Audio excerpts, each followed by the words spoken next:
ইতিমধ্যে আপোনালোক সকলো অৱগত যে যোৱা কিছুদিন ধৰি মোৰ সন্দৰ্ভত কিছুমান খা খবৰ সামাজিক মাধ্যমৰ যোগেদি প্ৰচাৰ হৈ আছে আৰু সেই সন্দৰ্ভতে মই কিছু কথা আপোনালোকক জনোৱাটো প্ৰয়োজন বোধ কৰিছোঁ আৰু সেই কাৰণে আজি মই আপোনালোকৰ সন্মুখত এনেকৈ আহি উপস্থিত হৈছোঁ। যদিও বিষয়টো একান্তই মোৰ ব্যক্তিগত, তথাপিও কিছু কথা ৰাজহুৱা কৰাটো মই খুব প্ৰয়োজন বুলি অনুভৱ কৰিছোঁ। সেইকাৰণে আপোনালোকক আজি মই ইয়ালৈ মাতি আনিছোঁ আৰু মই আশা কৰিম যে আপোনালোকে অসমৰ জনসাধাৰণক, বিশেষকৈ মোৰ প্ৰতি যিখিনি মানুহৰ আস্থা আৰু বিশ্বাস অলপ সুকীয়া ধৰণৰ আছিল, সেই মানুহখিনি শেহতীয়াকৈ কিছু মোৰ সন্দৰ্ভত ধাৰণাটো তেওঁলোকৰ খেলি মেলি হৈছে বা তেওঁলোকে ক'ৰবাত অকণমান হয়তো মনোকষ্ট পাইছে। মই সেই সকল মোৰ শুভাকাংক্ষী, মোৰ অনুৰাগী বা মোৰ ওপৰত ৰখা সেই আস্থা আৰু বিশ্বাস যিসকলে অটুট ৰাখিছিল, তেখেতসকলৰ সেই মনোভাৱক সন্মান জনাইহে মই কেইটামান কথা স্পষ্ট কৰাটো প্ৰয়োজন বোধ কৰিছোঁ। আৰু লগতে একাংশ মানুহে মোক খুব সমালোচনাও কৰিছে। যদিও মই ফেচবুকত নাই, তথাপিও মই গম পাওঁ কিছুমান মানুহৰ মোৰো শুভাকাংক্ষী হিচাপে তেওঁলোকে খবৰবিলাক দিছে। সেই যিসকলে সমালোচনা কৰি আছে তেখেতসকলৰ আৰু কিছু সুবিধা হ'ব সেই কথাখিনি গম পালে। যিখিনি সঁচা শুদ্ধ সেইখিনি গম পালে তেওঁলোক নিজেই কিছু হয়তো আশ্বস্ত হ'ব পাৰিব যে ভুল কি শুদ্ধ কি। মই তেওঁলোককো বেয়া পোৱা নাই, কাৰণ তেওঁলোকে হয়তো কিছু কথা নাজানে, সেই নজনাকেই কিছু কথা তেওঁলোকে কৈছে। ধাৰণা আৰু সত্যৰ মাজত বহুত পাৰ্থক্য আছে। গতিকে ধাৰণাৰ ভিত্তিত কিছুমান কথা কোৱাতকৈ মই ভাবোঁ তেখেতসকলেও সত্যটো জানক। সেইকাৰণে মই আপোনালোকৰ আগত মোৰ কথাখিনি এতিয়া ক'ব বিচাৰোঁ। প্ৰথম কথা, মোৰ যিটো একান্তই ব্যক্তিগত বিষয়, যিটো এতিয়া কোৰ্টৰ বিচৰাধীন হৈ আছে, সেই বিষয়টোৰ সন্দৰ্ভত মই আপোনালোকক একো নকওঁ। কাৰণ মোৰ পত্নীয়ে যিহেতু কিছু কথা সংবাদ মাধ্যমৰ আগত ৰাজহুৱা কৰিছে আৰু তাৰপিছত বহু মানুহৰ মনত সেই প্ৰশ্নখিনিৰ উদয় হৈছে, মই যিখিনি ক'ব পৰা কথা ইয়াত আপোনালোকক মই সেইখিনিহে ক'ম। যিখিনি একান্তই মোৰ ব্যক্তিগত, সেই কথাখিনিৰ সন্দৰ্ভত মই আপোনালোকক ক'ব নোৱাৰিম। অনুগ্ৰহ কৰি আপোনালোকে মোক সেই সন্দৰ্ভত একো নুসুধিলে মই ভাল পাম। এইকাৰণেই মই ক'ব নিবিচাৰিম যে আজিৰ দিনটোলৈকে তেওঁ মোৰ পত্নী। আজিৰ দিনটোলৈকে মই বিচাৰোঁ আৰু মই আশাটো বন্দী হৈ আছোঁ যে যিখিনি ভুল বুজাবুজি সেইখিনি আমাৰ দূৰ হ'ব আৰু আহি থকা দিনত আমি আকৌ একেলগেই থাকিম। আমাৰ 12 বছৰীয়া ছোৱালীজনীৰ তেওঁ এগৰাকী মাতৃ, তাৰ উপৰিও তেওঁ এগৰাকী কলেজৰ অধ্যাপিকা। মই শিক্ষক শ্ৰেণীটোক বহুত সন্মান কৰোঁ। গতিকে মই এগৰাকী সন্মানীয় শিক্ষয়িত্ৰী আৰু এগৰাকী মাতৃ হিচাপেও এই মুহূৰ্তত মই আপোনালোকে কিবা সুধিলেও মই ক'ব নোৱাৰিম, মই নকওঁ। আৰু 3 নম্বৰ কথাটো, যিহেতু গোটেই বিষয়টো কোৰ্টৰ বিচৰাধীন হৈ আছে, আদালতৰ মজিয়াত আছে, আৰু মই এগৰাকী সাধাৰণ সংবাদকৰ্মী হিচাপে মই সেইখিনি বুজি পাওঁ যে আইন আদালতক কেনেকৈ মই সন্মান কৰিব লাগে মই বুজি পাওঁ। সেইকাৰণে সেই বিষয়টো মই আপোনালোকক এতিয়া একো নকওঁ। দ্বিতীয় কথাটো মই ক'ব বিচাৰোঁ যে মোৰ সা সম্পত্তিক লৈ যোৱা কিছুদিন ধৰি যিহেতু বহুত মানুহৰ মনত প্ৰশ্নৰ উদয় হৈছে, সেই ক্ষেত্ৰতহে মই আপোনালোকক কিছু কথা স্পষ্ট কৰিব বিচাৰোঁ। প্ৰথম কথা হ'ল যে মই বিশ্ববিদ্যালয় জীৱন শেষ কৰাৰ পিছতেই মই ৰেডিঅ'ৰ লগত জড়িত হৈছিলোঁ, টেলিভিশ্যনৰ লগত জড়িত হৈছিলোঁ আৰু তেতিয়াৰ পৰা এতিয়ালৈকে বিগত 22 বছৰ ধৰি মই ৰেডিঅ' আৰু টেলিভিশ্যনৰ লগতেই জড়িত হৈ আছোঁ। আনুষ্ঠানিকভাৱে মই টেলিভিশ্যনৰ লগত জড়িত হৈছিলোঁ নৰ্থ ইষ্ট টেলিভিশ্যনৰ যোগেদি, NETV-ৰ যোগেদি, আপোনালোকে জানে চাগে। আৰু NETV-ত মই কাম কৰি থকাৰ সময়তেই 2006 চনত মই বিবাহপাশত আবদ্ধ হৈছিলোঁ। আৰু সেই সময়ত 2006 চনত যেতিয়া মই বিয়া পাতিছিলোঁ, এখন NETV-ৰ বেংক ষ্টেটমেণ্ট, বেংকলৈ দিয়া এখন কাগজ আপোনালোকে চাওক, NETV এয়া চাওক, এইটো 2006 চন। আৰু মই তেতিয়া NETV-ত যেতিয়া 2006 চনত কাম কৰি আছিলোঁ, যেতিয়া মই বিয়া পাতিছিলোঁ, তেতিয়া মোৰ দৰমহা আছিল 10,000 টকা। আনকি মই 3টা চেলাৰী শ্লিপো আপোনালোকক দেখুৱাইছোঁ। এই 3টা চেলাৰী শ্লিপ চাওক। এতিয়াও NETV-ৰ সেইসকল মানুহ ক'ৰবাত আছে, আৰু ইয়াত যিগৰাকী ব্যক্তিয়ে ছাইন কৰিছিল তেখেত এতিয়াও জীৱিত। এয়া চাওক, 2006 চনত মই বিয়া পতাৰ সময়ত কোনোবাই মোক কৈ আছে যে 8,000 টকা দৰমহা পোৱা মানুহ তেওঁ ক'ৰ পৰা পেচন চলাই এতিয়া ফৰ্চুনাৰ ল'লেহি। হয়, মই তেতিয়া মোৰ এখন পেচন আছিল, সঁচা কথা। আৰু মই 8,000 টকা নহয়, মই 10,000 টকা দৰমহা পোৱা মানুহ আছিল। এয়া আপোনালোকে চাওক, 10,000। 2 নম্বৰ কথা, 2006 চনৰ পিছত 2007 চনত মই নিউজ লাইভলৈ আহিছিলোঁ। আৰু নিউজ লাইভত মই যেতিয়া জইন কৰিছিলোঁ, তাৰ আগত যিখন মোলৈ অফাৰ লেটাৰ দিছিল Kaushik Bezbaruah, pride east entertainment private limited, এইখন অফাৰ লেটাৰ আপোনালোকে চাওক, এতিয়াও আছে। আৰু এইখন প্ৰাইডিষ্ট এণ্টাৰটেইনমেণ্ট প্ৰাইভেট লিমিটেডৰ ফালৰ পৰা ব্ৰাঞ্চ মেনেজাৰ SBI শিলপুখুৰী ব্ৰাঞ্চলৈ দিয়া লেটাৰ। আৰু ইয়াত আপোনালোকে চাওক, মোৰ দৰমহা 2007 চনত আছিল 22,000 টকা। এইখন 2007 চনত মই 22,000 টকা দৰমহা পাইছিলোঁ। বিয়াৰ অলপ দিনৰ পিছতে, এবছৰো হোৱা নাছিল চাগৈ।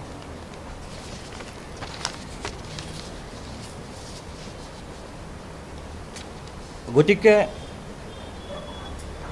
মোৰ পত্নীয়েও আপোনালোকক সেই কথাটো কৈছে, যিহেতু মই আপোনালোকক কওঁ যে মই 10,000 টকা দৰমহা পাওঁতে এইটো বহুতৰ মনত বিভ্ৰান্তি সৃষ্টি হ'ব পাৰেতো, সেইকাৰণে মই কৈছোঁ। তেওঁ হয়তো পাহৰি গৈছে চাগে, বা তেওঁ কিবা ভুল হ'ব পাৰে। তেতিয়া তেওঁ 5,000 টকা দৰমহা পাইছিল, ফিক্স পে' আছিল তেতিয়া। 2005 চনৰ পৰা 2007 চনলৈকে এইখন ছয়দুৱাৰ কলেজ, এই যে অঞ্জন ওজাৰ ছাইন, 5,000 টকা তেওঁ 1/3/2005 পৰা 28/2/2007লৈকে তেখেতে 5,000 টকা দৰমহা পাইছিল। যেতিয়া মই 10,000 পাইছিলোঁ, তেখেতে 5,000 পাইছিল। যেতিয়া মই 22,000 টকা দৰমহা পাইছিলোঁ, তেতিয়া তেখেতে 5,000 টকাই দৰমহা পাইছিল। গতিকে মই চাগে মিছা কোৱা নাই। তাৰপাছত যেতিয়া মই প্ৰথম গাড়ী কিনিলোঁ, সেই সময়তো বহুতেই মোক সমালোচনা কৰিছিল। আনকি মই NETV এৰি যেতিয়া মই নিউজ লাইভলৈ আহিলোঁ, তেতিয়া বহুতেই ভাবিছিল, আনকি মোক সেই সময়তো কৈছিল, আপোনালোকৰো চাগে বহুতে শুনিছিল, গাড়ীখন মোক হিমন্ত বিশ্ব শৰ্মাই গিফ্ট দিয়া বুলি ওলাইছিল।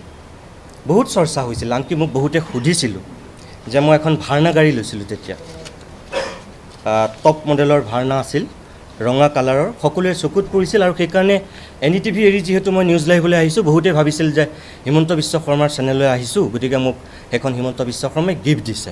বহুত চৰ্চা হৈছিল, মোক বহুতে সুধিছিল। তেতিয়া মই অকল কৈছিলোঁ, নাই নহয়, আপোনালোকে ভুলকৈ ভাবিছে।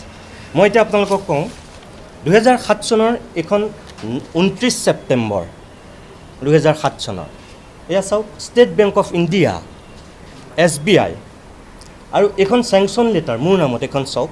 আৰু মই লোন পাইছিলোঁ তেতিয়া 6,76,000, 6,76,000 টকা মই লোন পাইছিলোঁ SBIৰ পৰা। এয়া 29 ছেপ্টেম্বৰ 2007 চন। গাড়ীখনৰ দাম তেতিয়া যতদূৰ সম্ভৱ 10-11 লাখমান আছিল, একেবাৰে দামটো মই পাহৰিছোঁ। যিখিনি মোৰ লোনে ধৰে সেইখিনিলৈকে লোন পাইছিলোঁ, আৰু বাকীখিনি মই আজি কৈ ভাল পাম আৰু মই তেখেতক আনুষ্ঠানিকভাৱে এটা ধন্যবাদ জনাবলৈও মোৰখিনিত মন গৈছে, যিহেতু মই ইমান দিনে সুযোগ পোৱা নাই। সেইগৰাকী হৈছে ৰিণিকী ভূঞা শৰ্মা, আজিৰ মুখ্যমন্ত্ৰীৰ পত্নী আৰু মোৰ অতি শ্ৰদ্ধাৰ বৌয়ে মোক সেই সময়ত 5 লাখ টকা দি সহায় কৰিছিল। সঁচা কথা। কিন্তু যিদিনাখন মই নিউজ লাইভ এৰিছোঁ, যেতিয়া মই নিউজ লাইভ ত্যাগ কৰিছোঁ, ত্যাগ কৰাৰ সময়ত এখন মোৰ ৰেজিগনেশ্যন লেটাৰ 18/3/2013 মই ৰিণিকী ভূঞা শৰ্মালৈ দিছিলোঁ। ভাস্কৰ শৰ্মাই ৰিচিভ কৰিছিল, এয়া নিউজ লাইভৰ ডাইৰেক্টৰ, এতিয়াও তেখেত আছে। আৰু ভাস্কৰ শৰ্মাৰ হাতত সেই 5 লাখ টকাৰ যিখিনি মোৰ দৰমহাৰ পৰা কাটিছিল, মই মাজে মাজে কাটিব দিছিলোঁ, কাটিছিল 5 লাখ টকাৰে বাকী যিখিনি ৰৈ গৈছিল 4,10,000 টকা মই তেখেতৰ হাতত ঘূৰাই থৈ আহিছিলোঁ। এইটো নিউজ লাইভৰ চাইন, এইটো ভাস্কৰ শৰ্মাৰ চাইন, আৰু এইটো 4,10,000 টকা। অৰ্থাৎ মই গাড়ীখনো কোনো ধৰণৰ অসৎ প্ৰক্ৰিয়াৰে বা কাৰোবাৰ মই পুতৌ পাত্ৰ হৈ মই লোৱা নাছিলোঁ, মোৰ নিজৰ কেপাচিটিৰ বলত লৈছিলোঁ ভাৰ্না গাড়ীখন। তাৰপাছত আহিল মোৰ ফৰ্চুনাৰ গাড়ীখনক লৈ এতিয়া প্ৰশ্ন কৰিছে। ভাৰ্না গাড়ীখন মোৰ নাই, এতিয়া নাই। মই 10 বছৰ হোৱাৰ পিছত ভাৰ্না গাড়ীখন মই বিক্ৰী কৰিছোঁ। এতিয়া চবৰে প্ৰশ্ন হৈছে মোৰ ফৰ্চুনাৰ গাড়ীখনক লৈ, যে মই এজন সাংবাদিক হৈ পেলাই মই ফৰ্চুনাৰ গাড়ী ক'ৰ পৰা ল'লোঁ, সেইটোৱেই প্ৰশ্ন চবৰে। মই আপোনালোকক কওঁ, এইখিনি ফৰ্চুনাৰ টয়োটা এজেঞ্চিৰ গোটেই অৰিজিনেল ডকুমেণ্টছ মই লৈ আহিছোঁ। আপোনালোকে গোটেইখিনি চাব পাৰে, লৈ আহিছোঁ। ফৰ্চুনাৰ গাড়ীখন মই যেতিয়া লৈছিলোঁ, সেই সময়ত গাড়ীখনৰ দাম আছিল, ফৰ্চুনাৰখনৰ দাম আছিল 27,76,000। ফৰ্চুনাৰ গাড়ীখনৰ দাম ইয়াতে আছে, আপোনালোকে গোটেইখিনি চালেই গম পাব মই যদি মিছাকৈ কৈছোঁ। 27 লাখ টকীয়া গাড়ীখনৰ এখন লোন চেংচন লেটাৰ চাওক, HDFC বেংক চাওক, 27 ছেপ্টেম্বৰ 2017। মই 2 অক্টোবৰত ফৰ্চুনাৰ গাড়ীখন লৈছিলোঁ, আৰু তাৰ 27 ছেপ্টেম্বৰ কেইদিনমান আগত লোন চেংচন কৰিছিল HDFC বেংকে। এয়া চাওক, আৰু লোন চেংচন কৰিছিল কিমান? 15,67,061 টকা। এয়া আপোনালোকে চাওক।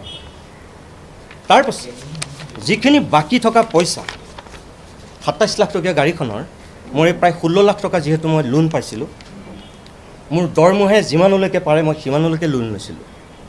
আৰু ফৰ্চুনাৰখন লোৱাৰো এটা সুকীয়া কাহিনী আছিল, মই কেতিয়াবা আপোনালোকক ক'ম, মই আজি নকওঁ। মই ইন'ভা ল'বলৈ যোৱা মানুহ আছিলোঁ। মোৰ একমাত্ৰ ছোৱালীজনীৰ সপোনৰ কাৰ হোৱাৰ কাৰণে মই সিদ্ধান্ত সলাই মই ফৰ্চুনাৰ লৈছিলোঁ। সেই সময়ত মোৰ প্ৰতিদিন গোষ্ঠীৰ মেনেজমেণ্ট আৰু মোৰ শ্ৰদ্ধাৰ জয়ন্ত বৰুৱা ডাঙৰে মোক কিছু সহায় কৰিছিল।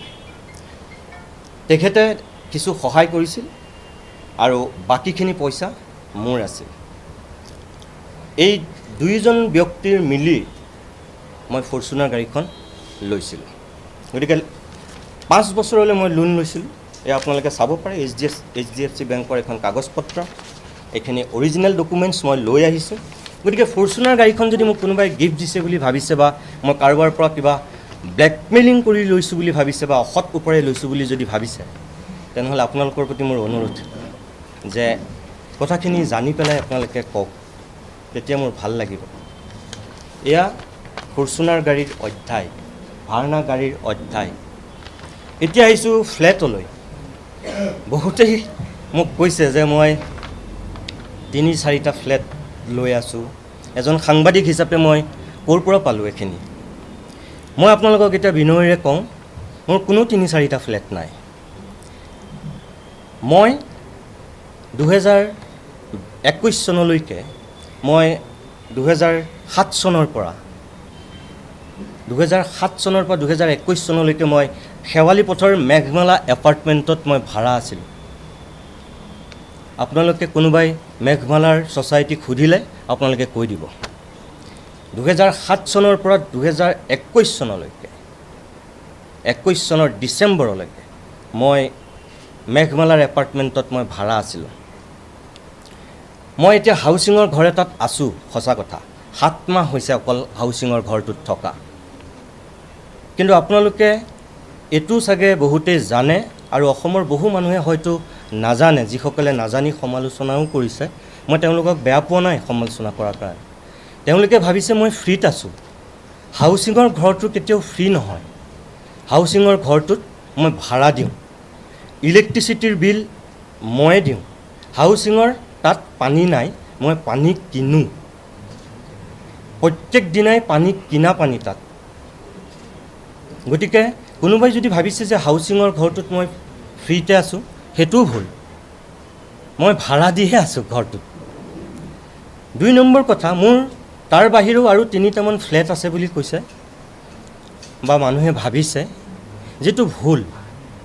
মোৰ কোনো ধৰণৰ এতিয়ালৈকে এটাও ৰেডিমেড ফ্লেট নাই। মই এটা ফ্লেট বনাই আছোঁ, হয় নিৰ্মীয়মান অৱস্থাত আছে। আৰু মই আপোনালোকক ইয়াতে মই অনুৰোধ কৰিম যে আপোনালোক মোৰ লগত ব'লক আজি eastern enclave new Guwahati 2300 square ফিটৰ মই এটা ফ্লেট বনাই থকাটো সঁচা। মোৰ কোনো ধৰণৰ ৰেডিমেড ফ্লেট নাই, বনাই আছোঁ। যিদিনাখন বিল্ডাৰে মোক হস্তান্তৰ কৰিব, সেইদিনাখন মই হাউচিঙৰ ঘৰত নাথাকোঁ। সেইখিনি মোৰ নৈতিকতা, সেইখিনি মোৰ সাহস, সেইখিনি মোৰ দায়বদ্ধতা অন্তত আছে। আজি অৰ্ধনিৰ্মিত অৱস্থাত মই সেই ঘৰটোত থাকিবগৈ নোৱাৰোঁ। আৰু 2 নম্বৰ কথা, মই জাষ্ট বুকহে কৰিছোঁ। মোৰ নামলৈ এতিয়ালৈকে ফ্লেটটো হস্তান্তৰো কৰা নাই, বিল্ডাৰে মোক দিয়াও নাই। অৰ্ধনিৰ্মিত ঘৰ এটাত চাগে কোনো থাকিব নোৱাৰে, যিধৰণে মই থাকিব নোৱাৰোঁ। 2300 স্কোৱাৰ ফিটৰ ঘৰ, এইটো সঁচা যে সেই ঘৰটোত 2টা ফ্লেটৰ এৰিয়া, সৰু সৰু 2টা ফ্লেটৰ এৰিয়া, এটা 1100 কিমান আৰু এটা 1200 কিমান। আপোনালোক ব'লক, মই আপোনালোকক দেখুৱাম। মোৰ কোনো 2টা 3টা ফ্লেট নাই, এটাই মই অকল ফ্লেট বনাই আছোঁ, তাকো সেইটো অৰ্ধনিৰ্মিত অৱস্থা। তাৰ বাহিৰে মোৰ ক'তো আপোনালোকে যদি এটাও ফ্লেট বিচাৰি পায়, আজিয়ে মই ৰাজহুৱা জীৱন ত্যাগ কৰিম। আজিয়ে কোনো ধৰণৰ মোৰ ক'তো আৰু একো ফ্লেট নাই। মাটিৰ সন্দৰ্ভত ইতিমধ্যেই আপোনালোকক মোৰ সহধৰ্মিনী, মোৰ পত্নীয়ে কৈছেই যে এটুকুৰা মাটি আছে লখৰাত। 2009 চনতে সেই মাটিকণ লোৱা, বৰ বেছি দামো নাছিল তেতিয়া। আৰু সেই মাটিকণ যদিও তেওঁ নিজেই লোৱা বুলি কৈছে, সেইদিনাখন মাটিকণ কমপ্লিট তেওঁ লোৱা নহয়, তেওঁ চাগে পাহৰি গ'ল বা তেওঁ ভুল হৈছে। কাৰণ তেওঁ 2009 চনলৈকে তেওঁ গহপুৰতেই আছিল। আৰু আপোনালোকে গমেই পাইছে, তেওঁ সেই ফিক্স পে'টোত আছিল তেতিয়া, তাৰ আগলৈকে যিহেতু 5,000 টকাত 7 চনলৈকে। মই এইখন আপোনালোকক এখন ৰিচিভো দেখুৱাই দিছোঁ। মাটিটোত মই তেতিয়া, মাটিৰ মালিক এতিয়াও জীয়াই আছে, এয়া সাক্ষী জীয়াই আছে। মই মাটিৰ মালিকক তেতিয়া 2 লাখ টকা মই নিজ হাতেৰে দিছিলোঁ। এইখন ৰিচিপ্ট আপোনালোকে চাব পাৰে। এই মাটিকণ থকাটো সঁচা, এইকণ মাটি থকাটো সঁচা। আৰু মই ভাবোঁ যে মই 2009 চনত আমি দুয়োগৰাকী মিলি লৈছিলোঁ, ল'ব পৰা চাগে সেইখিনি শক্তি মোৰ আছিল। অন্ততঃ মই তেতিয়ালৈকে, মই আপোনালোকক আকৌ কৈছোঁ যে 2007 চনত মই নিউজ লাইভত জইন কৰিছোঁ। গতিকে 9 চনলৈ অন্ততঃ চাগে মোৰ দৰমহাটো বাঢ়িল আৰু বহুতখিনি। গতিকে মই সেইকণ মাটি চাগে নিজৰ কেপাচিটিত ল'ব পৰা মানুহ হয়। আমি দুয়োগৰাকীয়ে লৈছোঁ, মই লৈছোঁ বুলি ক'লে ভুল হ'ব। আমি দুয়োগৰাকীয়ে লৈছিলোঁ। মাটিৰ নামত সেইকণেই আছে, তাতকৈ একো নাই। 3 নম্বৰ কথাটো হ'ল, ফ্লেটক লৈ এতিয়া বহুতে ভাবি আছে যে মই ক'ৰ পৰা ফ্লেট ল'লোঁ, ইমান টকা মোৰ ক'ৰ পৰা হ'ল। মই এতিয়া আপোনালোকক কওঁ যে সেই যিটো ফ্লেট মই বনাইছোঁ, ফ্লেটটোৰ যিখিনি ভেলু, ফ্লেটটোৰ যিখিনি দাম, আপোনালোকক মই এতিয়া জনাই ভাল পাম। এইখন ICICI বেংকৰ মই গোটেই লোনৰ কাগজখিনি লৈ আহিছোঁ। আপোনালোকে গোটেইখিনি এতিয়া চাব পাৰে। মোৰ তাত 2টা লোন আছে। আৰু মই সেই ফ্লেটটোৰ দাম হৈছে, মোৰ যিটো তাত নিৰ্মীয়মান অৱস্থাত আছোঁ, সেই ফ্লেটটোৰ দাম হৈছে 62 লাখ টকা। আৰু মোৰ যি 2টা লোন, এটা লোন আছে 2016 চনত 22,29,400 79 টকা আৰু যিটো মই এতিয়া 2021 চনত লৈছোঁ 27 লাখ এখন লৈছোঁ 27 লাখৰ লোন আপোনালোকে চাওক যদি কিবা সন্দেহ আছে 21 ছেপ্টেম্বৰ 27 লাখ টকা লোন চেংচনৰ কাগজ এইখন 16 চন 13 মে 22,29,29,749 টকাৰ চেংচন কৰা কাগজ আৰু মোৰ এই দুইটা লোন চলি আছে আপোনাৰ কেতিয়ালৈকে মই সেইটো আপোনালোকক দেখুৱাই দিওঁ কোনোবাই হয়তো ভাবিছে যে কোনোবাই মোক গিফ্ট দিছে নেকি এটা আছে চাওক আপোনালোকৰ 5/11/2032 চনলৈকে চাওক আৰু আনটো আছে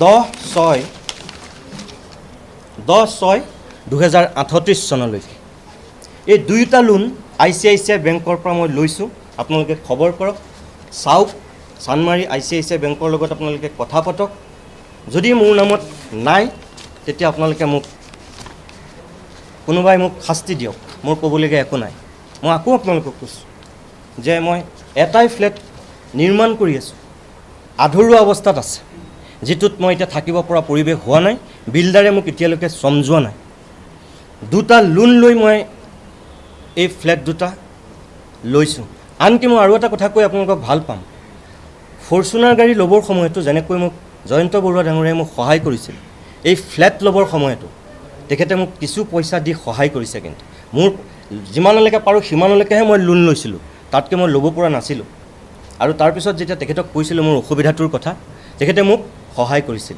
অৰ্থাৎ মই মেনেজমেণ্টৰ পৰাও কিছু লোন লৈছোঁ যিটো মোৰ দৰমহা পৰা হয়তো অলপ কাটিব পৰা সুবিধাকে গতিকে ইয়াত যদি কোনোবাই ভাবিছে মই কিবা 2 নম্বৰী কৰিছোঁ বেনামেৰে মই সম্পত্তি আহৰণ কৰিছোঁ সেইটো ভুল ধাৰণা আৰু আপোনালোকৰ আগত মই খুব বিনয়েৰে কওঁ যে অসমত এনেকুৱা এজন কোনোবা যদি ব্যৱসায়ী কোনোবা ধনী মানুহ কোনোবা ৰাজনীতিক মোৰ সন্মুখত যদি আপোনালোকে আনি দিব পাৰে যাক মই কেতিয়াবা ব্লেকমেইলিং কৰি পাইছোঁ বা যাৰ মই কিবা বাতৰি বন্ধ কৰি কেতিয়াবা তেওঁলোকৰ পৰা মই কিবা ঘুষ পাইছোঁ যদি আপোনালোকে মোক এজন মানুহ মোৰ সন্মুখত থিয় কৰি দিব পাৰে কোনোবাই মই ৰাজহুৱাকৈ এইটো প্ৰত্যাহ্বান জনাইছোঁ এজন মাত্ৰ এজন আজি 3,40 লাখ জনসংখ্যা থকা এই অসমখনৰ মই সকলো মানুহক বিনয়েৰে কৈছোঁ কোনোবা এজন মানুহ মোৰ সন্মুখলৈ আহি কওক যে নিতুমতি শইকীয়াক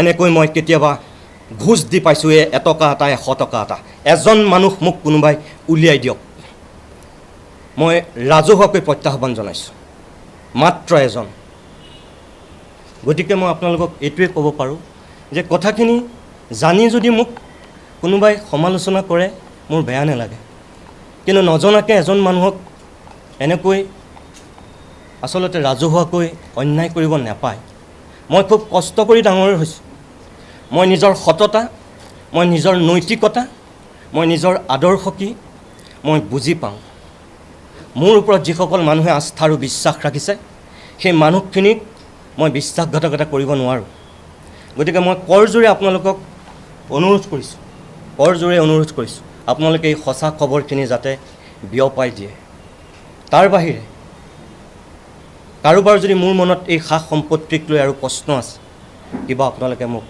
কৰিব পাৰে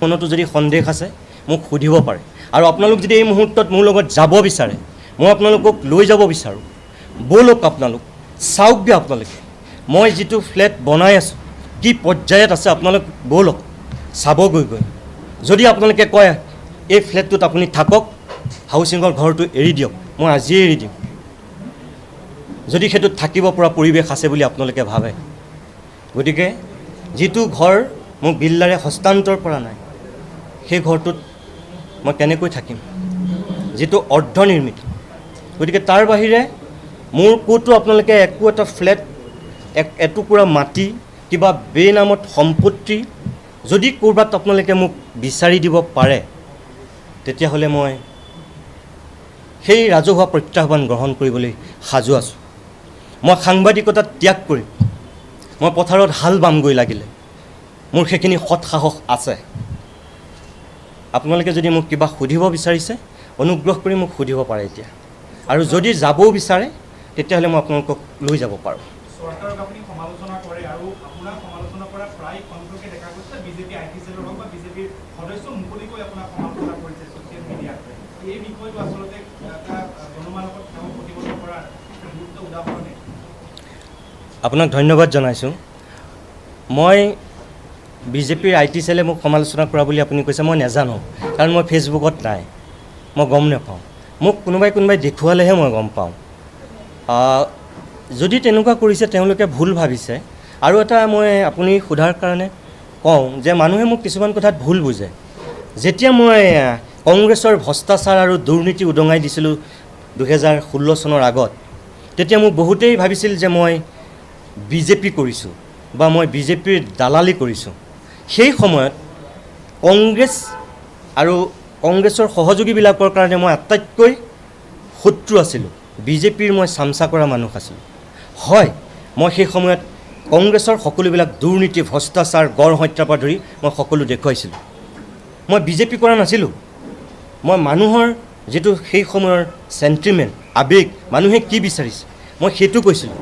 আনকি আপোনালোকৰ মনত আছে যে সেই সময়ত ডক্টৰ হীৰেণ গোহাঁই ছাৰৰ নিচিনা বিশিষ্ট বুদ্ধিজীৱীৰ নেতৃত্বত ইলেকশ্যনৰ যেতিয়া 24 ঘণ্টাৰ আগত সেই সংবাদমেলখন দি বিজেপিক ভোট দিব নালাগে বুলি কৈছিল, মই আনকি থিয় হৈছিলোঁ সেই সময়ত যে ছাৰ আপুনি এইটো কাম কিয় কৰিলে বা আপোনালোকে এইটো কাম কিয় কৰিলে? এই ইমান কম সময়ত বিজেপিক ভোট দিব নালাগে বুলি যদি ক'ব পাৰে তেনেহ'লে বিজেপিক ভোট দিব লাগে বুলিও কাক দিব লাগে সেইটোও ক'ব পাৰিব লাগিব। মই সেইটো স্থিতি লৈছিলোঁ। তেতিয়া মোৰ বিজেপিৰ মানুহৰ কাৰণে মই ভগৱান সদৃশ মানুহ, কাৰণ মোক তেনেকেই লিখিছিল, মোক হোৱাটছআপত তেনেকেই মেছেজ দিছিল, আৰু চবেই তেতিয়া বিজেপিৰ সকলো মানুহে মোৰ জয়গুণ গান গাইছিল। কিন্তু যেতিয়াৰ পৰা বিজেপিৰ যিবিলাক অপকৰ্ম বা বেয়া দিশ সেইখিনিক যেতিয়াৰ পৰা সমালোচনা কৰিবলৈ ল'লোঁ তেতিয়াৰ পৰা মানুহে ভাবিছে মই আকৌ কংগ্ৰেছী হৈ গ'লোঁ। বামপন্থী মানুহবিলাকেও মোক তেতিয়া বেয়া পাইছিল, কিন্তু তাৰ আগলৈকে মোক ভাল পাইছিল। মানে কাৰোবাৰ যেতিয়া ৰাজনৈতিক আদৰ্শ এটাত, কোনোবাই যেতিয়া ৰাজনৈতিক মতলব এটাত কাম কৰে, সেই মাতটোৰ বিৰুদ্ধে কোনোবাই যদি মাতে, তাৰমানে এনেকুৱা নহয় তেওঁ তাৰ শত্ৰু। মই এজন সাংবাদিক হিচাপে মই সদায় ৰাইজৰ পক্ষত থাকিব লাগিব। মই কোনো ৰাজনৈতিক দলৰ লগত থাকিলে নহ'ব। সেই সময়ত আপুনি যিটো কৈছে হয়তো বিজেপিৰ মানুহখিনিয়ে সেইকাৰণে মোক চাগে ভুল বুজিছে বা বেয়া পাইছে, কিন্তু সময়ত তেওঁলোকে গম পাব বিজেপি চৰকাৰৰ ভালখিনিক মই ভাল বুলি ক'ব পাৰোঁ। এতিয়াওতো মোক সমালোচনা কৰে মই চৰকাৰৰ ওচৰত বিক্ৰী গ'লোঁ বুলি। মই নিজে জানো নহয় মই চৰকাৰৰ ওচৰত বিক্ৰী যোৱা মানুহ হয়নে নহয়। এটা সময়ত মই অখিল গগৈ যেতিয়া কথাবোৰ ছাপোৰ্ট কৰিছিলোঁ বা তেওঁ ভাল দিশবোৰ দেখুৱাই দিছিলোঁ, তেতিয়া মোক অখিল গগৈ বিৰোধী মানুহখিনিয়ে ভাবিছিল যে মই অখিল গগৈ সমৰ্থক। কিন্তু যিদিনাখন অখিল গগৈ ৰাজহুৱাকৈ মোক থকা সৰকা কৰিছে, অখিল গগৈৰ লগত মোৰ যেতিয়া বাকযুদ্ধ হৈছে, সেইদিনাখন আকৌ অখিল গগৈ সমৰ্থন কৰা মানুহবিলাকৰ কাৰণে মই কংগ্ৰেছী হৈ গৈছোঁ। তৰুণ গগৈ চৰকাৰৰ দিনত তৰুণ গগৈ চৰকাৰৰ সমালোচনা কৰাৰ কাৰণে মই ৰাতিটোৰ ভিতৰত বিজেপি হৈ গৈছোঁ। হীৰেণ গোহাঁই ছাৰৰ যেতিয়া সেই বস্তুটো বিৰোধিতা কৰিলোঁ তেতিয়া মই একেচাতে বিজেপি হৈ গৈছোঁ। সেই সময়ততো মোক চিফ মিনিষ্টাৰৰ প্ৰেছ উপদেষ্টাৰ পৰা একেবাৰে বিজেপিৰ বৰঘৰৰ মানুহ বুলি কৈছিল। কিন্তু পৰৱৰ্তী সময়ত অসমৰ মানুহে দেখিছে নহয় মই বিজেপিৰ বৰঘৰৰ মানুহ হৈছোঁ নে কি পৰ্যায়ত আছোঁ। গতিকে এইটো মই ভাবোঁ যে থাকিবই। ৰাজনৈতিক আদৰ্শক কোনোবাই বিশ্বাস কৰে যেতিয়া, তেওঁলোকৰ চিন্তাধাৰাৰ বিপৰীতে যেতিয়া কোনোবাই কাম কৰে, গতিকে এইটো থাকিবই। কাইলৈ পৰহিলে ভগৱানে নকৰক বিজেপি যদি আঁতৰে, যদি আকৌ বেলেগ চৰকাৰ হয়, কংগ্ৰেছৰে হওক বা আন দলৰে হওক, ধৰি লওক যদি মই আকৌ সেই কংগ্ৰেছ চৰকাৰৰ সমালোচনা কৰোঁ তেতিয়াওতো মোক আকৌ একেই ক'ব। গতিকে এইটো থাকিবই। তেওঁলোকে ভুল ভাবি হয়তো মোৰ মতে সমালোচনা কৰিছে, তাতকৈ বেলেগ একো নাই।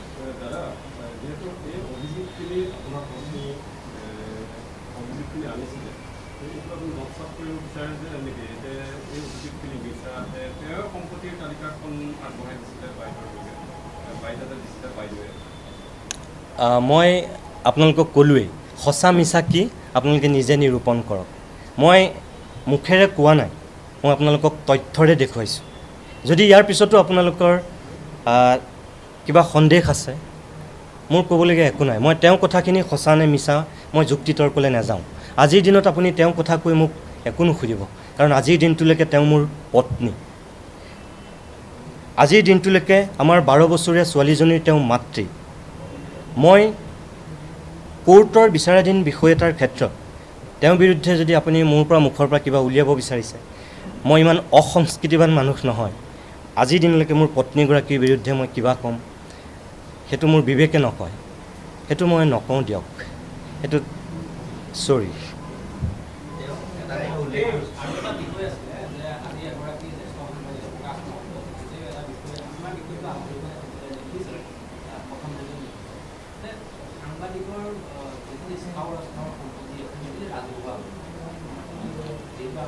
মই খুব ভাল পাইছোঁ আপুনি প্ৰশ্নটো কৰাৰ কাৰণে। প্ৰকাশ মহন্ত ডাঙৰীয়াৰ প্ৰতিদিনৰ ফ্ৰণ্ট পেজত লিখা সেই লিখাটো ময়ো পঢ়িছোঁ, আৰু মই আনুষ্ঠানিকভাৱে ইয়াৰ পৰাই প্ৰকাশ মহন্ত ডাঙৰীয়াকো মই বহুত তাৰ কাৰণে ধন্যবাদ জনাইছোঁ। তেখেতে ঠিক কথা কৈছে। আমি যেতিয়া মন্ত্ৰী, বিধায়ক, বিষয়াৰ যেতিয়া আমি সম্পত্তিৰ ৰাজহুৱা তালিকা কৰাটো বিচাৰোঁ, বা কোনোবা এজন যেতিয়া MLA উঠে, MP উঠে, তেওঁ যেতিয়া সম্পত্তি বা তেওঁৰ পত্নীৰ সম্পত্তি যেতিয়া ৰাজহুৱা কৰিব লাগে, ময়ো বিচাৰোঁ যে সাংবাদিকসকলেও নিজৰ সা সম্পত্তি ৰাজহুৱা কৰাটো উচিত। আৰু মই প্ৰকাশ মহন্তৰ সেই লিখাটো পঢ়িয়ে মই আজি সিদ্ধান্ত ল'লোঁ যে মই মৌন হৈ থকাটো উচিত নহ'ব। ময়ো মোৰ যিখিনি ক'বলগীয়া কথা মই ৰাইজক জনাওঁ। মই কৈছোঁ যে যিখিনি মানুহে মোক সমালোচনা কৰিছে তেওঁলোকে নাজানি কৰিছে, আৰু যিখিনি মানুহে মোৰ ওপৰত এটা আস্থা ৰাখিছিল, বিশ্বাস ৰাখিছিল, মোৰ কথাক তেওঁলোকে সুকীয়া মূল্য দিছিল, তেওঁলোক মৰ্মাহত হৈছে, তেওঁলোক ভাগি পৰিছে, ভাবিছে যে নিতুমণি শইকীয়াও এনেকুৱা মানুহ নেকি, তেওঁ কথা কয় বেলেগ, কাম কৰিছে বেলেগ। মই সেইজন মানুহ নহয়। যিদিনাখনলৈকে মোৰ বিবেক আৰু বুদ্ধি ঠিকে থাকিব, যিদিনাখনলৈকে ভগৱানৰ আশীৰ্বাদ মোৰ ওপৰত থাকিব, যিদিনাখনলৈকে মই বেয়া কাম নকৰিম, পৃথিৱীত এনেকুৱা কোনো শক্তি নাই মোক বেয়া সজাবলৈ। কোনোবাই মোৰ বিৰুদ্ধে অপবাদ কৰিব পাৰে, কোনোবাই মোৰ বিৰুদ্ধে বদনাম ৰচিব পাৰে, কোনোবাই মোক বেয়া পাব পাৰে, কিন্তু মোৰ বিবেক আৰু মোৰ বুদ্ধি সেয়া মোৰ নিজৰ, সেইখিনি মোৰ নিজৰ সাহস, সততা আছে। গতিকে মই প্ৰকাশ মহন্তৰ লিখাটোৰ আঁত ধৰিয়ে মই আজি এই কথাখিনি ক'বলৈ ওলাই আহিছোঁ। আপোনাক বহুত ধন্যবাদ প্ৰশ্নটোৰ কাৰণে। বহুতে জানিব খোজে যে বৰ্তমান আপোনাৰ দৰমহা কিমান, আৰু দৰমহা অনুপাতেহে আপুনি যিটো লোন, সেই লোনটো আপুনি লাভ কৰিছে, যদি এইখিনি আপুনি মুকলিকৈ কয় কথাখিনি ভাল হ'ব, কাৰণ বহুতে জানিব খোজে। চাওক, একান্তই ব্যক্তিগত কথা, যিহেতু মোৰ দৰমহা কিমান সেইটো মই আপোনালোকে মোৰ বেংকত চালেই গম পাব। মই ICICI বেংকত গৈ আপোনালোকে বিচাৰক, তেনেহ'লে মোৰতো তাত পে' শ্লিপ দিয়া আছে, গতিকে তাত চাওক, বা মই ইনকাম টেক্সৰ হেৰিয়াত চাওক, গোটেইখিনি গম পাব। সেইটো মই নকওঁ দিয়ক, কিন্তু মই আপোনালোকক এইটো ক'ব পাৰোঁ যে মই লাখ টকা দৰমহা পোৱা মানুহ এজন হয়, সেইটো মই ক'ব পাৰোঁ আপোনাক।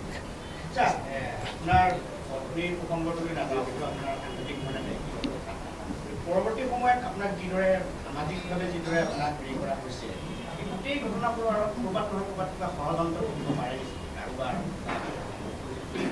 সেইটোতো মই নাজানিম, থাকিবও পাৰে কাৰোবাৰ ষড়যন্ত্ৰ, মই কেনেকৈ ক'ম এতিয়া। সময়লৈ ৰওকচোন আপোনালোকে, সময়ত সকলো গম পাব, আপোনালোকক। মই সেইটোৱেই ক'লোঁ যে আপোনালোক সময়লৈ ৰওক, আৰু সময়ত আপোনালোকে আচল সঁচা, আচল মিছা, শুদ্ধ কি, ভুল কি, সত্য কি, অসত্য কি, আপোনালোকে সকলোখিনি গম পাব। মাত্ৰ অকণমান সময় আপোনালোকে অপেক্ষা কৰক।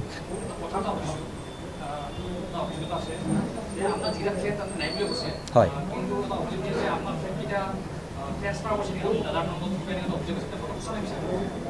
মই কোনো ধৰণৰ দাদাৰ নামলৈ ফ্লেট ট্ৰেন্সফাৰ কৰা নাই। মই যিটো ফ্লেট প্ৰথম অৱস্থাত আমি চানমাৰীত লৈছিলোঁ, আমি যৌথভাৱে লৈছিলোঁ যিটো ফ্লেট, সেইটো আমি 19-20 চনত আমি চাৰেণ্ডাৰ কৰিছোঁ, তাৰপিছতহে আমি গৈ তাত লৈছোঁগৈ। গতিকে মোৰ কোনো ধৰণৰ মই ট্ৰেন্সফাৰ একো কৰা নাই। সেইটো ফ্লেট এটা প্ৰথম যিটো ফ্লেট আছিল সেইটো চাৰেণ্ডাৰ কৰিছোঁ, সেইটো বিল্ডাৰক সুধিলেই চাগে গম পাব। গতিকে তাৰপিছত মই এইটো ফ্লেটৰ থাকিম বুলি আমি বনাই আছোঁ। মোৰ আৰু বেলেগ আপোনালোকে ক'তো মোৰ যদি বিচাৰি পায়, মই কৈছোঁ নহয়, আপোনালোকে মোক যদি কৈ দিয়ে মই খুব ভাল পাওঁ।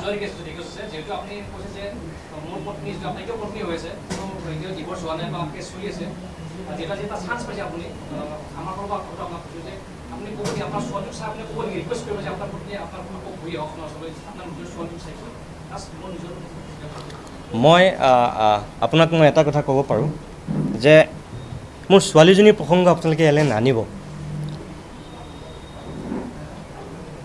তাই মোৰ কাৰণে জান, তাই মোৰ কাৰণে কলিজা, তাই মোৰ কাৰণে সকলো।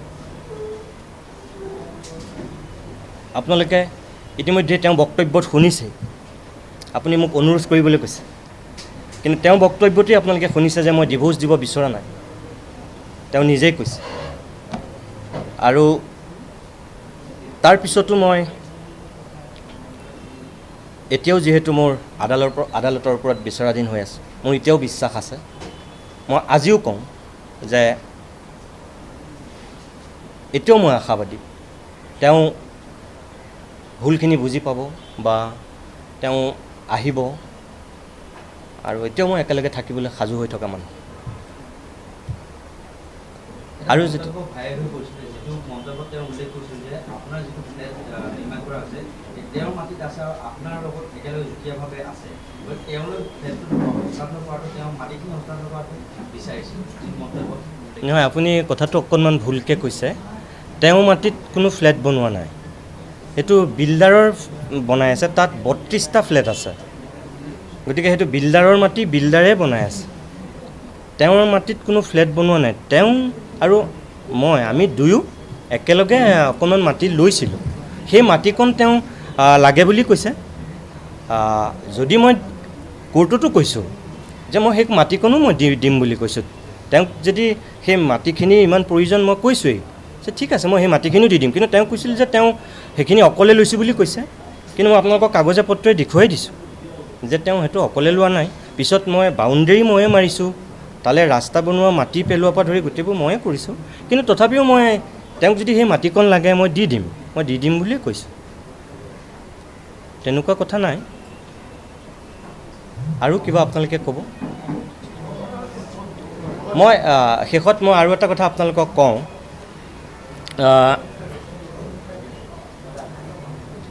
আমাৰ অফিচৰ মোৰ বৰ্তমানৰ কলিগ, তেওঁলোকৰো দুই এক যি মহিলা বা যি ছোৱালী, তেওঁলোকৰো মানে এটা সামাজিক স্থিতি আছে, সামাজিক ভিত্তি আছে। দুই এক মোৰ সহকৰ্মী তেওঁলোকৰ ফটো আৰু মোৰ ফটো লগায়ো মানে কিবা ছ'চিয়েল মিডিয়াত ভাইৰেল কৰিছে, যিবোৰ ফটো মোৰ তালৈকো আহিছে যে সেই তেওঁলোকৰ লগত মোৰ কিবা বেলেগ সম্পৰ্ক নেকি বুলি। সৰু ছোৱালী এজনীৰ ফটো এখনো লৈ কোনোবাই কমেণ্ট কৰিছে, ভাইৰেল কৰিছে। আপোনালোকে জানে নে নাজানে মই নাজানো, এইবোৰ কথা মই জহাই থকা কথা বুলি ভবা নাই, তথাপিও মই নিজে আপোনালোকক জনাইছোঁ। ঢলা শদিয়াত যেতিয়া 18 চনত একেটা ৰাতিৰ ভিতৰত যেতিয়া আলফাই 6জনকৈ বঙালী সম্প্ৰদায়ৰ মানুহক গুলীয়াই হত্যা কৰিছিল, সেই ঢলা শদিয়াৰ সেই দুৰ্ভগীয়া দৰিদ্ৰ পৰিয়ালকেইটাৰ 3জনী ছোৱালীক আজিও মই পঢ়ুৱাই আছোঁ। কিন্তু হিমন্ত বিশ্ব শৰ্মা যিদিনাখন গৈছিল, তেওঁতকৈ মই আগত গৈ পাইছিলোঁ। তেওঁ আবেলি গৈছিল আৰু মই ৰাতিপুৱা গৈছিলোঁ। সেই ছোৱালীকেইজনীক আজিৰ দিনতো মই পঢ়ুৱাই আছোঁ। 18 চনৰ 1 নৱেম্বৰ আজি হায়াৰ ছেকেণ্ডেৰী পাছ কৰিছে ডাঙৰজনী ছোৱালীয়ে, তাই মেট্ৰিকো 2nd ডিভিজনত পাছ কৰিছে, আজি হায়াৰ ছেকেণ্ডেৰীও তাই 2nd ডিভিজনত পাছ কৰিছে। এজনী 6ত আৰু ইজনী ছোৱালী অলপতে বিয়া হৈ গৈছে। তাৰ বাহিৰেও মই আৰু তেনেকুৱা ছোৱালী পঢ়ুৱাই আছোঁ। তাৰে এজনী ছোৱালী দিখৌমুখৰ, শিৱসাগৰৰ, নামটো গীতাশ্ৰী। মোৰ ছোৱালীৰ দৰে তাই, যেনেকৈ সিহঁতকেইজনী মোক ঢলা শদিয়াৰ ছোৱালীকেইজনী মোক বাবা বুলি মাতে, সেই ছোৱালীকেইজনী মোৰ নিজৰ ছোৱালীৰ দৰে। এই গীতাশ্ৰীকো মই পঢ়ুৱাই আছোঁ। পৰীক্ষা দিবলৈ অহাৰ সময়ত মোৰ লগত মৰা এখন ফটোত মানুহে নক'বলগীয়া কথা কৈছে, নাপায়। আপোনালোকৰ ঘৰতো কাৰোবাৰ ভনী, কাৰোবাৰ ভাগিন, কাৰোবাৰ ভতিজা, কাৰোবাৰ নিজৰ ছোৱালী আছে চাগে। অন্ততঃ এবাৰ সেই কথাটো ভাবিব। তাই ফুলকুমলীয়া ছোৱালীজনীক লৈ তেনেকুৱা অসৎ মন্তব্য কৰাটো অনুচিত। তাই এটা ভৱিষ্যত আছে। মোক কোনোবাই বেয়া পাওক, মোক কোনোবাই সমালোচনা কৰক, সেইদে বুলি এজন নিৰ্দোষী নিৰপৰাধী ছোৱালীক এনেকৈ চেচ কৰিব নাপায়। আজিও দিল্লী ইউনিভাৰ্চিটিত পঢ়ি আছে বাইহাটাৰ ছোৱালী বৰষা ডেকা, ফিজিক্স মেজৰ পঢ়ি আছে। সেই ছোৱালীজনীৰ লগত মোৰ কি সম্পৰ্ক আপোনালোকে এবাৰ সোধক। তাই ষ্টেণ্ড কৰা ছোৱালী, আজি দিল্লী ইউনিভাৰ্চিটিত ফিজিক্স মেজৰ পঢ়ি আছে। সোধক আপোনালোকে সেই ষ্টেণ্ড কৰা ছোৱালীজনীৰ লগত মোৰ কি সম্পৰ্ক। বিশ্বনাথ চাৰিআলি দীপশিখা ডেকাৰ মাক দেউতাকক সোধক, দীপশিখাক আপোনালোকে সোধক মোৰ লগত কি সম্পৰ্ক। মোক কোনোবাই মামা বুলি মাতে, কোনোবাই মোক বাবা বুলি মাতে, কোনোবাই মোক পাপু বুলি মাতে। আমাৰ নিজৰ যিজনী ছোৱালী তেওঁ মোক ডেড বুলি মাতে। গতিকে মোক কোনে কি বুলি মাতিব, মই কাক কি বুলি মাতিম, অন্ততঃ চাগে সেইটো মোৰ এটা অধিকাৰ আছে, অন্ততঃ বা তেওঁলোকৰ অধিকাৰ আছে। সেইটোক লৈও কিছুমানে অনাহকতে বিতৰ্ক কৰিছে বা নক'বলগীয়া মন্তব্য কৰিছে। মই আপোনালোকৰ যোগেদি মই সেইটো অনুৰোধ কৰিছোঁ যে অন্ততঃ মিনিমামখিনি মানুহে মানি চলাটো ভাল। মানে ইমানো মানুহক বেয়া পালে বুলি ইমানো অন্যায় কৰিব নাপায়। কিন্তু মোৰ অনুৰোধ, গতিকে আপোনালোকে এইখিনি কথা যাতে মন কৰে, অসমবাসী ৰাইজক মই অনুৰোধ কৰিছোঁ আপোনালোকৰ যোগেদি। যিসকল মোৰ খুব তীক্ষ্ণ সমালোচক, আপোনালোককো মই শুভেচ্ছা জনাইছোঁ। আপোনালোকে জানি বুজি মোক সমালোচনা কৰক। আপোনালোকৰ সমালোচনাৰ কাৰণে মই বেয়া পোৱা নাই। মই আপোনালোকৰ সমালোচনাক মই যোগাত্মক দৃষ্টিৰে লওঁ। আৰু যিসকল মোৰ শুভাকাংক্ষী, যিসকল মোৰ অনুৰাগী, যিসকলে মোক আজিও এটা সুকীয়া মৰম ভালপোৱাৰে উপচাই ৰাখিছে, তেখেতসকলক মই আকৌ কওঁ যে আপোনালোকে বেয়া পোৱা কাম মই একো কৰা নাই আৰু বিবেক আৰু বুদ্ধি ঠিকে থকালৈকে মই কেতিয়াও নকৰোঁ। ধন্যবাদ।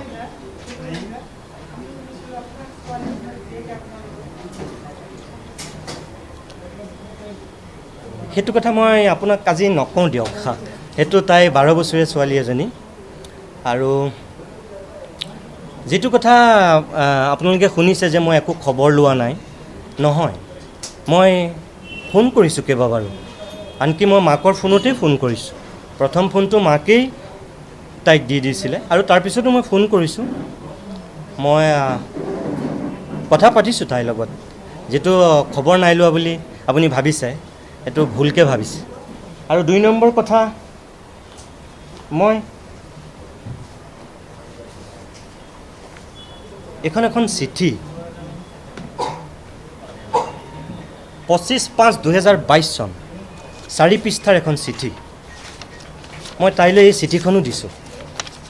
4 পৃষ্ঠাৰ চিঠি, আজিৰ পৰা 2-2.5 মাহৰ আগত। চিঠিখন মাকেই লৈছে আৰু তাইও পাইছে, কিন্তু তাই মোক উত্তৰটো এতিয়ালৈকে নিদিলে। কেতিয়াবা এই চিঠিখনো আপোনালোকক মই যদি দৰকাৰ হয় দি দিম, তেতিয়া আপোনালোকে গম পাব। আজি মই নকওঁ দিয়ক। আৰু মই আকৌ কৈছোঁ আপোনালোকে, মোৰ ছোৱালীজনী মোৰ কাৰণে কলিজা, মোৰ তাই জান, তাই মোৰ দেহ। গতিকে তাইক আপোনালোকে অন্ততঃ এই বিতৰ্কটোলৈ নানিব, একদম প্লিজ কৈছোঁ। ঠিক আছে, আপোনালোক সকলোকে বহুত বহুত ধন্যবাদ। আৰু মই ইমান গৰমকো সহ্য কৰি যে আপোনালোকে এইখিনি মোক সহযোগিতা আগবঢ়ালে, তাৰ কাৰণে আপোনালোক সদৌতিকে মই পুনৰবাৰ বহুত বহুত ধন্যবাদ জনাইছোঁ।